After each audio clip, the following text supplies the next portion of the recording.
केंद्रों की स्थापना की जाती है। अगर आपको 1.5 लाख कैंडिडेट्स को अकोमोडेट करना है परीक्षा के लिए, तो वो कम से कम 400-500 उसमें परीक्षा के केंद्र हो सकते हैं। और वो हमने कोशिश की है कि प्रदेश के हर ज़िले में, हर ऐसी जगह जहाँ पर कि हमारे सुचारू यातायात की व्यवस्था हो और जहाँ परीक्षा बहुत अच्छी हो सकती है, उनको हमने चुना है।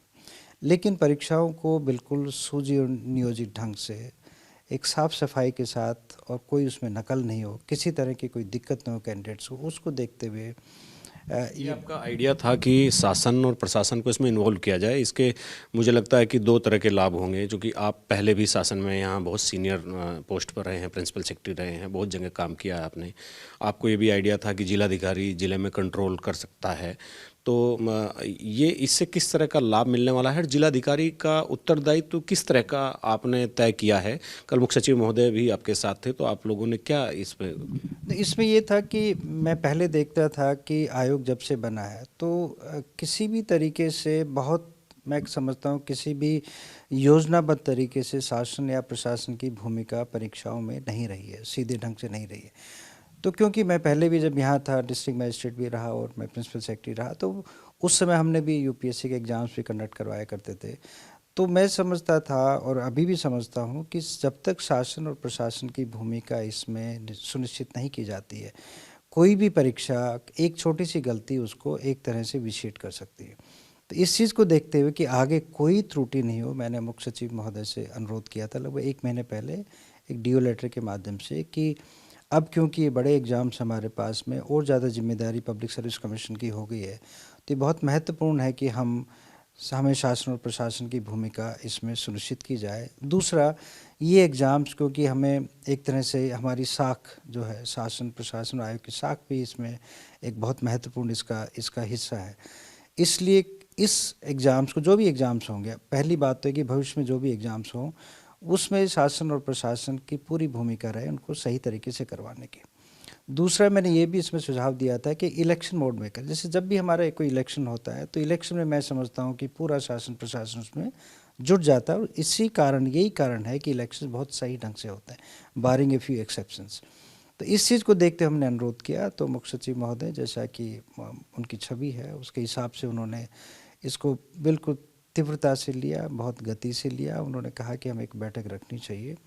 इससे पहले मैं सभी डिस्ट्रिक्ट मजिस्ट्रेट से बात भी कर चुका था, फ़ोन दूरभाष पर मैंने सबसे बात की। उनको मैंने सेंसिटाइज़ किया कि एग्ज़ाम्स क्यों महत्वपूर्ण है और कैसे हमें आगे करना है। अकॉर्डिंगली हमने एक चेकलिस्ट तैयार की 21 पॉइंट्स के ऊपर। वो सबसे पहले हमने आयोग की तरफ से सभी डिस्ट्रिक्ट मजिस्ट्रेट्स को भेजी, उस पर सूचना हमने प्राप्त की और सूचना प्राप्त करने के बाद उसको संकलित किया। इसमें क्या महत्वपूर्ण बिंदु डॉक्टर साहब रहे होंगे, एक दो अगर बताना चाहें? उसमें महत्वपूर्ण बिंदु इस तरह के हैं कि पहली बात तो ये है कि हमें देखना है कि कोई नोडल अधिकारी की वहाँ पर व्यवस्था होनी चाहिए, चाहे पुलिस के हों चाहे हमारे प्रशासन के हों। उसके बाद में जोनल मजिस्ट्रेट्स और सेक्टर मजिस्ट्रेट्स की तैनाती की बात है। जो हमारे केंद्र बनेंगे वो केंद्र की, पहले उनके जो केंद्र व्यवस्थापक हो उनकी छवि अच्छी होनी चाहिए। एलआईयू से हम उनकी रिपोर्ट लेंगे कि किस तरह की उनकी छवि रही है।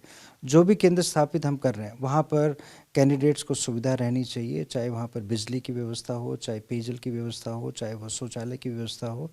इसी तरह से उनके ट्रांसपोर्टेशन की भी हमने कहा कि यातायात की व्यवस्थाएं भी होनी चाहिए, पब्लिक ट्रांसपोर्टेशन, ताकि कैंडिडेट्स उस दिन जा सके।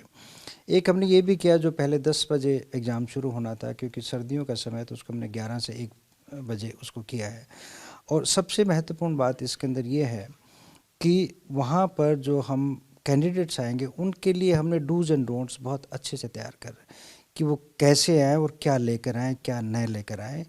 पुलिस की व्यवस्था ये रहेगी कि वहाँ पर दोनों कैंडिडेट्स की, मेल फीमेल की, अलग से फ्रिस्किंग होगी, मेटल डिटेक्टर के थ्रू होगी। और धारा 144 सीआरपीसी लगाने की बात हुई है, ताकि 200 मीटर के दायरे में कोई भी व्यक्ति वहाँ पर नहीं आ सके।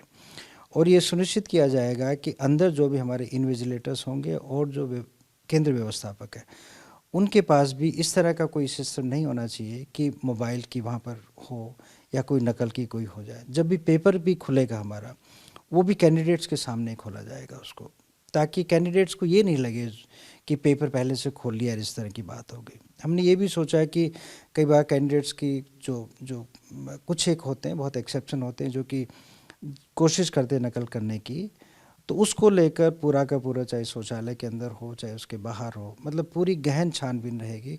चीफ सेक्रेटरी महोदय ने ये भी कहा कि अच्छा होगा कि हम सीसीटीवी कैमरास के भी अरेंजमेंट करें, और उसके लिए एक तरह से एक हमारे लिए अपॉर्चुनिटी भी है कि अगर हम केंद्र, क्योंकि अब ये लगातार एग्ज़ाम्स होंगे और ये इसी साल नहीं आगे आने वाले वर्षों में भी होंगे, तो हम केंद्र जो हमारे बनेंगे उनको हम सुनिश्चित करेंगे कि वहाँ पर बार बार हमें ये एक्सरसाइज नहीं करनी पड़े। इसलिए 21 हमारे जो चेक पॉइंट्स हैं, चेक लिस्ट है, उसकी तैयार करके हमने पूरी सूचना ली है। और सबसे अच्छी बात है, सारे डिस्ट्रिक्ट मजिस्ट्रेट एसएसपी कल की मीटिंग में additional chief secretary madam Radha Rudy भी थी, जो कि होम को हेड कर रही हैं, डीजी पुलिस भी थे। और मैं समझता हूँ कि पूरी टीम, शासन ही नहीं वो प्रशासन स्तर पर पूरी तरह से तैयार है।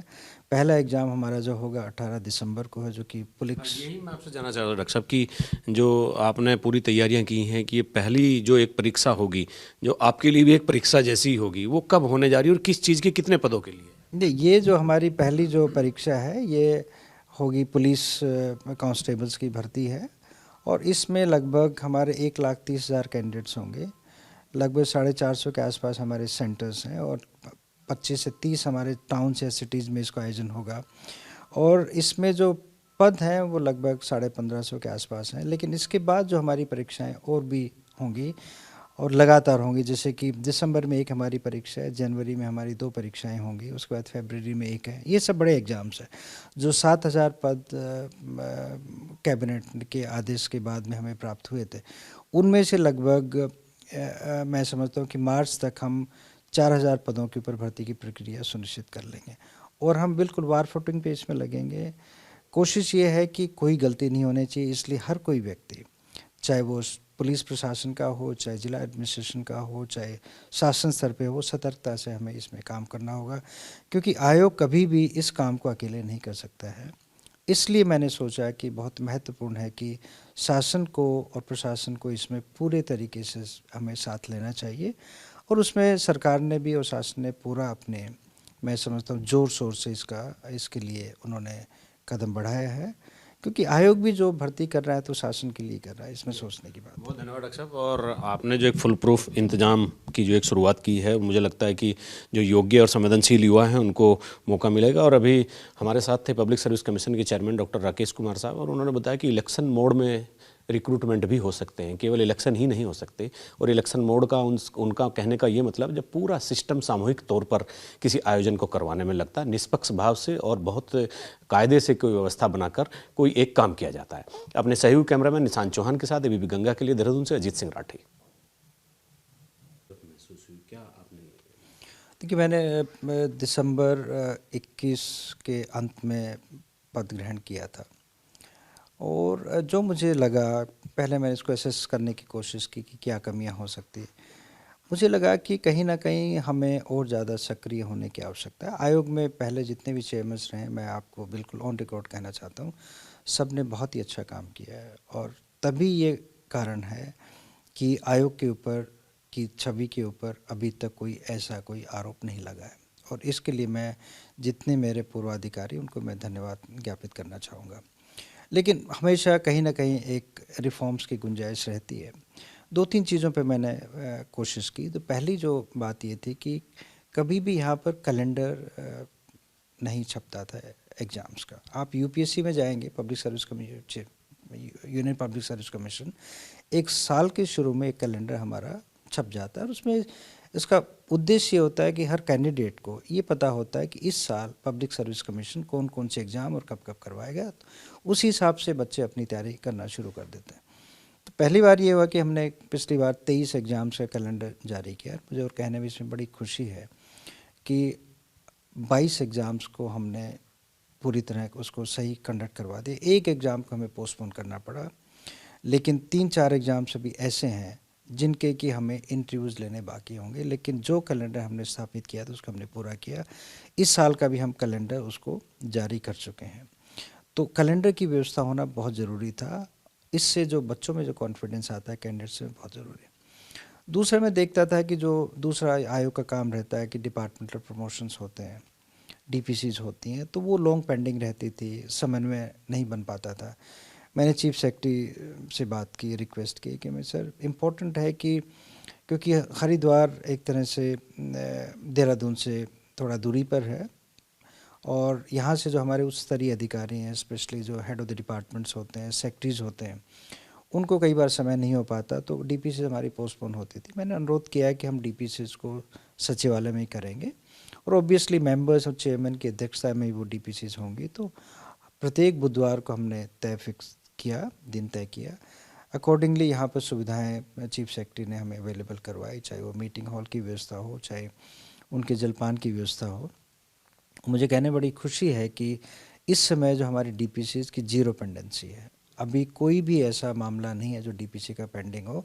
अगर कोई पेंडिंग भी है तो ऐसे मामले हैं जिन पर हमने शासन से कुछ और जानकारी प्राप्त करनी है। तीसरी मैं देखता था इंफ्रास्ट्रक्चर भी हमारी कमी थी, इंफ्रास्ट्रक्चर में भी, चाहे वो हमारे मेन एग्जामिनेशन बिल्डिंग हो, चाहे लाइब्रेरी हो, चाहे हमारे चैम्बर्स हो, मीटिंग्स हॉल्स हो। तो मैंने चीफ सेक्रेटरी महोदय से फिर रिक्वेस्ट किया, और मुझे खुशी इस बात को कहने में है कि उन्होंने तत्काल प्रभाव से जो भी फंड्स की रिक्वायरमेंट थी उन्होंने उसको एकदम से पूरा किया। और उसमें क्योंकि इंफ्रास्ट्रक्चर भी होना बहुत ज़रूरी है, अदरवाइज़ तो क्या होता है कि धीरे धीरे वो जो भी बिल्डिंग होती है डिलेपिडेट होती है। एक महत्वपूर्ण जो मुद्दा आता है वो एक्सपर्ट्स का, क्योंकि आप किसी भी कमीशन को ले लीजिए, एक्सपर्ट्स पर बहुत कुछ निर्भर करता है। और पुराने हमारे एक्सपर्ट्स थे, वही एक तरह से इनब्रीडिंग हो रही थी, पुराने एक्सपर्ट्स बहुत पुराने हो गए थे, इससे कई बार पेपर सेटिंग में बहुत गलतियाँ हुई। ऑनरेबल हाई कोर्ट ने भी कई बार ऑब्जर्वेशंस की हैं। उसको देखते हुए हम हमने एक नया पोर्टल शुरू किया है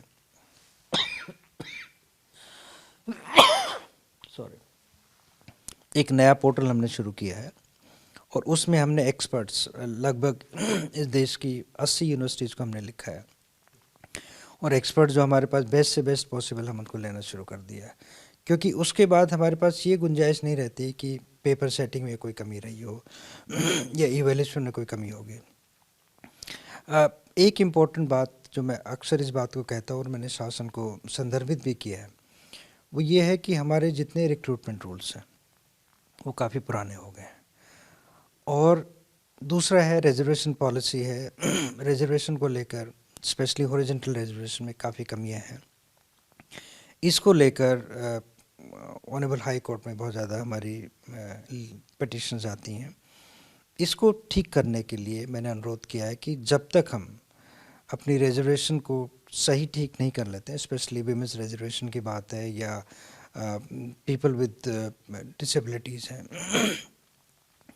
उस रिजर्वेशन को जब तक हम ठीक नहीं कर लेते तब तक हमें आगे एग्जामिनेशन में निपटना चाहिए।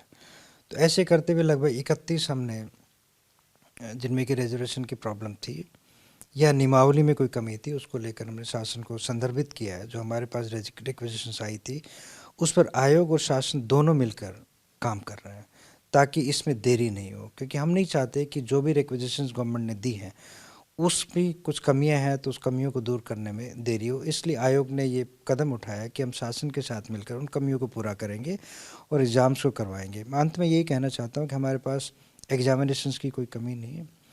अभी भी हर महीने कम से कम 2 रिटन एग्जामिनेशंस होंगे।